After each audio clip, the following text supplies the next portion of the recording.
Será que tá funcionando já isso aqui?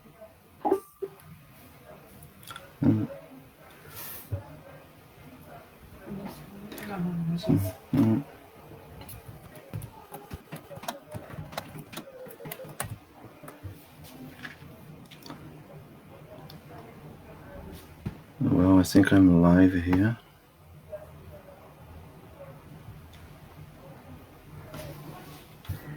Well, hello guys. This is the first time I'm doing something like that. I hope this thing is working. Okay, fine. Well, I'm going to talk a little bit. We have only half an hour about Quimbanda, Saint Cyprian. That were the subjects I came to talk about in England in March, and I'm still here. We never left. The Quimbanda talk in the left-hand pad consortium was very nice, was very good to do, but the Cyprian symposium, it was 1 week after that, and it was canceled because of the lockdown. So I'm gonna just talk freely about the subjects. We don't have much time. I will start with one of my favorite parts from the Confession of Saint Cyprian. It's a Greek text written in the second half of the 4th century. And it narrates the life of Saint Cyprian since his childhood until he converted to Christianity. In the first 30 years of his life, he followed the usual path attributed to philosophers, at least in the tales. He traveled extensively in the Mediterranean area. He went to Egypt, to Chaldea, to learn magic, to learn about diamonds. And all his training and knowledge, he had some mystical experiences, magical experiences. All that were a kind of a preparation for his great moment. It is when he invokes the devil. And when he invokes the devil makes him 2 promises. The devil promises that he will help him in his life, and the devil does that by giving him control over a phalanx of demons. And the devil, he also promises Cyprian that after his death, he will be elevated to a rank of, he will become a prince or a king after his death. Now, we must understand that the Confession of Saint Cyprian is a Christian apology. It is a Christian creation that aimed at attacking at the same time a pagan religion and magic. And it does it in several ways, and sometimes it's more subtle, sometimes not so subtle. In this case, the author is attacking the idea, the core idea of the mystery religions of the Greek, the mysteries.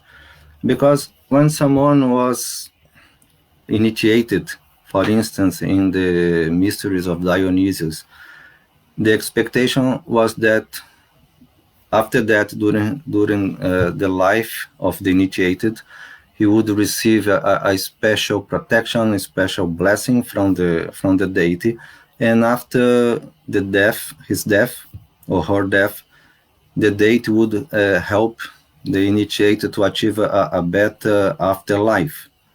There are some coffins, sarcophagus from initiates on Dionysius, where we can see Dionysius guiding the souls and greeting Hades and Persephone. So Dionysius was introducing his initiated to the gods of the underworld, so they could have a better station in the afterlife. And the devil is in the confessions promising the same thing to Cyprian. And because the holy aim of the confession is to show that all the promises of the devil were empty when Cyprian convert to Christianity. So the confession in this part is making a subtle attack on the idea behind the mysteries of the Greek mysteries. Now, the idea that the devil or the gods, because the confession follow the Christian idea that all the Greek gods are in fact demons, fallen angels in disguise. The idea that the gods or the devil could help someone in life and then elevate the person after her death, it did not disappear, because a much longer time after that, we are already in the 16th, 17th centuries, when we go into the confessions of the Inquisition in Spain and Portugal, we find there in the spells some souls that are invoked exactly because the witches believed they achieved some power, some station after death. We have the soul of the Marquis of Villena, that during his life he was an astrologer. There were several tales about him being taught, initiated by the devil himself in the cave of Salamanca, that is a cave beneath a Saint Cyprian church in Salamanca. The cave still exists, is a tourist point today. The church above it, I think it's more or less in ruins.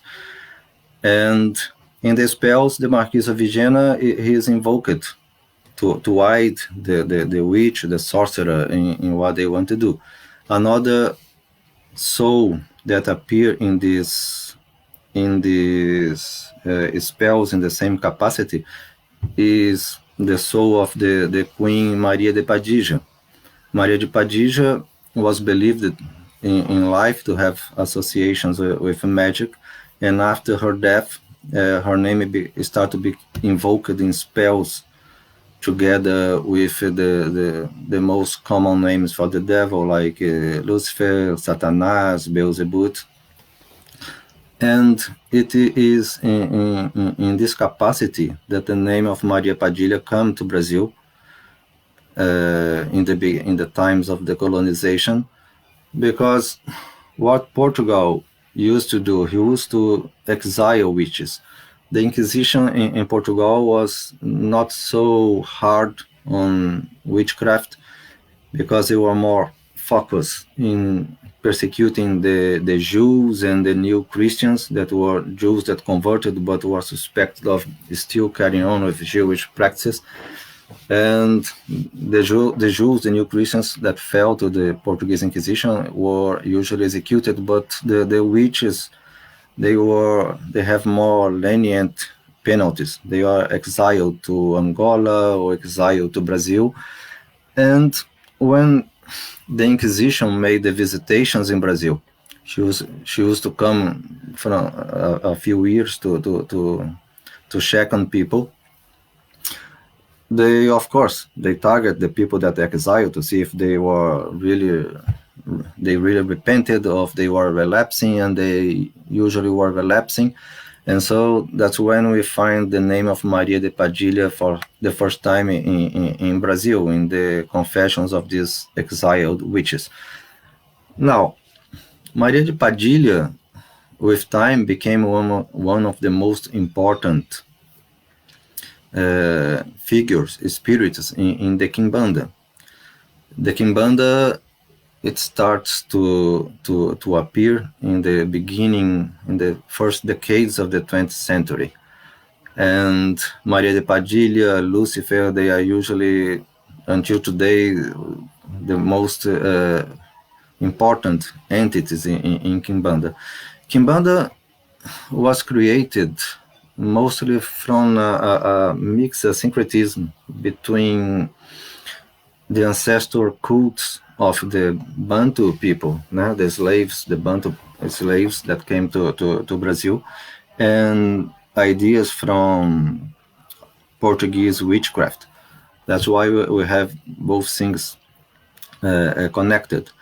And it seems, it's a suspicion I have, that in the beginning of the 20th century, the reason that Maria de Padilha and Lucifer, one of the reasons they became prominent in the Quimbanda, is because both of them, the name of both of them, are found in the spells of the Book of Saint Cyprian. I'm talking about the Book of Saint Cyprian that was published in Lisbon in the end of the 19th century and quickly came to Brazil. And you know that in 1904, it was very popular among every kind of practitioners in Brazil. We know that because a journalist in 1904, his pen name was João do Rio, John of Rio. Rio in case is Rio de Janeiro. He was he made a series of interviews. He went to a lot of practitioners of all kinds, and he wrote a book about it. And in this book, he says that the secret that everybody had in their practice was the Book of Saint Cyprian. So you know that in the first decade of the 20th century, the Book of Saint Cyprian was very, very popular. And the book brings the name of Lucifer, Satanás, Maria de Padilha all together in this capacity I spoke about, the spells where they are invoked. So this is one of the core ideas in the Quimbanda today, that some spirits, after their death, they join the phalanxes, the legions of spirits of Quimbanda, and they receive power, authority on these phalanxes. And the main ritual of Quimbanda, a full ritual of Quimbanda, is when they call it the giras. It's a kind of festivity. People have music with drums. This is the presence of the Bantu practice. And during the music and the festivity, people are possessed by these spirits and make consultations, receive magical advice. The spirits may tell you, oh, you must do this, go to this place, to a crossroad, a cemetery, make this kind of offering, and things like that. In fact, when we look to the first writings of Quimbanda, when I talk about Quimbanda today, usually people refer to the Seven Kingdoms, but I not find any reference to the Seven Kingdoms before the 60s. In the beginning of the 60s, we have important series of works published on the subject by a writer called Aloisio Fontenelle. Aloisio Fontenelle is very interesting because he took the Grimorium Verum and make a mix, a syncretism with the Exus of Quimbanda. He proposed the idea that the spirits of Quimbanda and the spirits of Grimorium Verum were the same. So he made correlations between this spirit and this Exu of Quimbanda. And he followed the pattern of Grimorium Verum, adopting the triad of Lucifer, Beelzebub, and Astaroth. Now, this is, until today, a very debated topic, because there are people that accepted this line of Quimbanda, but there are a lot of people that reject it, especially when we are talking about people that try to go back more to the Bantu roots of the Quimbanda, and there are people that try to differentiate the Exus and Pombagiras. Exus and Pombagiras are the masculine and feminine name for the spirits in Quimbanda.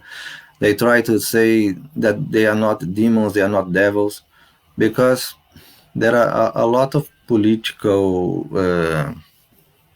struggle in Brazil today between evangelical gospel movements and religions from African origin. So many times practitioners of religions from African origin, they try to break away from this syncretism, because this is one of the points of attack that the evangelical Christians use to condemn African religions. In fact, this is the same strategy that you found in the Confessions of Saint Cyprian. Is more or less the same thing. In the Confession of Saint Cyprian, the author was defending the idea that the pagan gods, or in fact demons in disguise, and the evangelical people today, they do the same thing with the African gods. They want to tell us that the African gods are in fact the fallen angels, Christian demons, all in disguise.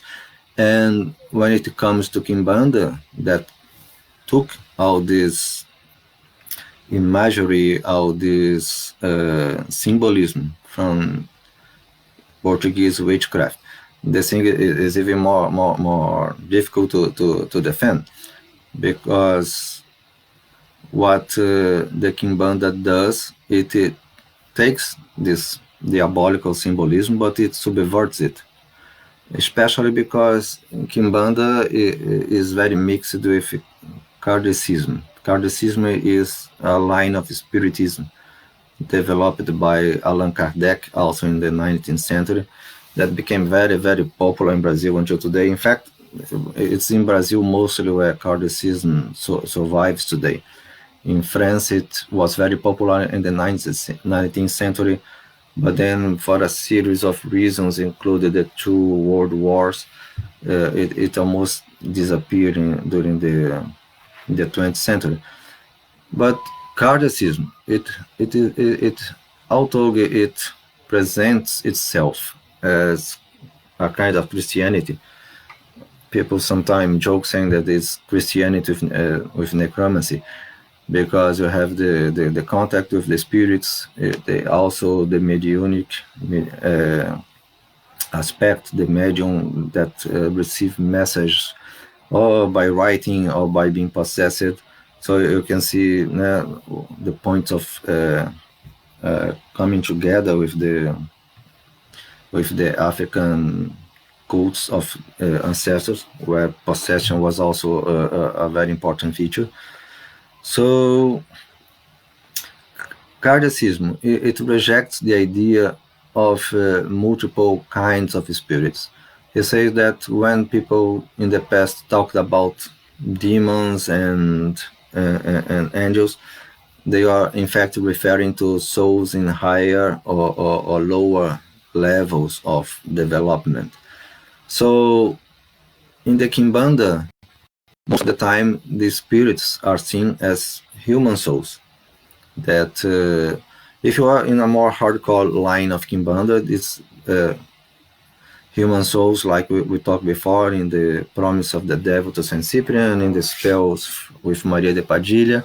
They are souls that, because they were related to magic, to witchcraft, to the devil, now they have a higher position in the Banda do Diabo, like some people say, it's like the side of the devil. But there are other lines of Quimbanda, especially when Quimbanda is mixed with Umbanda, where they tend to see these spirits as spirits that are now trying to do good works and get spiritual developing by doing these works. So the thing is more or less mixed and confused. We cannot really speak about Quimbanda in a very general terms, because the Quimbanda that some people do or believe is not exactly the Quimbanda that other people do and believe. The Umbanda and the Quimbanda, they both came from the same root. They came from the Macumba from the 19th century. We have a good idea about what that what Macumba of 19th century was because of a man called forgot the name of the guy. Juca Rosa. Juca Rosa was the king of macumbas in the end of the 19th century. We're still talking about the time that Brazil was an empire. It's in the court of Rio de Janeiro, like people like to say. And he was prosecuted and became very famous. He was in the newspapers and gave interviews, so I have a lot of information about Juca Rosa. And the practice of Juca Rosa was mostly what we'll find in the Umbanda and Macumba. There was the Macumbas was music instruments. He was possessed during the festivities, and the main spirit that he used to possess him was called Pai Kibombo or Father Kimbombo. Now, he used to say from this Father Kimbombo that it was a spirit that could do both good and evil.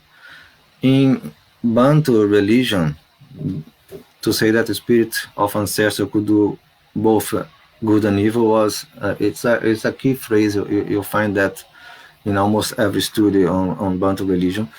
But it used to refer to the fact that the spirit of the ancestor, if he was not happy with the family or with someone from the family, he would bring problems to the family, to the person. This insatisfaction could be due to lack of proper ritual offerings, or could be because people are not acting properly. But in Juca Rosa, what we see, he's not more working in the same social background we had in Africa before. So he's working for clients. And in the context of being a magician that worked for clients, that is exactly what Saint Cyprian was, according to the confession. The do both good and evil now start to mean that you could go to the spirit and ask him to help you with your health, with your money situation, or you could ask him to do some evil to other people. That's how the phrase, the idea was changed. And to do good, both good and evil, is one of the catchphrases today to address the spirits of Quimbanda of Quimbanda. They are spirits that you can go to help, or if you want to do something bad to someone, you can also ask the spirits. When the Exus and Pombagiras are called in Umbanda, they do not have the same attributes anymore, because in Umbanda they say that the Exu and Pombagira now is baptized and he does only good works. Usually in Umbanda sessions, the Exus and the Pombagiras, they are called to unmade sorceries made by Quimbandeiros or some things like that. But if you go to really a Quimbanda place, the Exus and the Pombagiras still have these attributions. So the interesting thing, to sum up, because we are almost in the end of the half an hour, is that the idea of the Cyprian Pact that we find in the confession, it survived. It emerges, or it becomes visible in the spells from Spain and Portugal, and then it travels to Brazil with the exiled witches. Since the beginning of colonization, the Inquisition testified that these witches got into alliances with practitioners both from Africa and from Brazil, from the Indians. We have many examples of Portuguese witches working together with an African sorcerer, with an Indian sorcerer. So I like to say that Quimbanda is born from this alliance between the enslaved and the exiled. So until today, Quimbanda is much a craft of resistance of the underdog fighting against the social conditions that oppress him. Of course, there is another side of the story, because many times Quimbandeiros become very rich, and since the beginning, when you go to the history of Quimbanda in the first half, in fact, Juca Rosa himself in the 19th century, he used to work for politicians, rich people. So there is a crossroads of social relationships in Quimbanda that break away many times with the idea that it's just a craft from poor people, especially now that Kimbanda become even more and more fashionable. So you have people, practitioners coming from all stages of life on it. Well, I think my time is up. I appreciated a lot the opportunity of talking here. I hope it went fine. As I said, I don't have much the habit of doing it. This is the first time I do a live in Facebook or in the YouTube or whatever. And I hope you have enjoyed. See you. Cheers. Bye bye.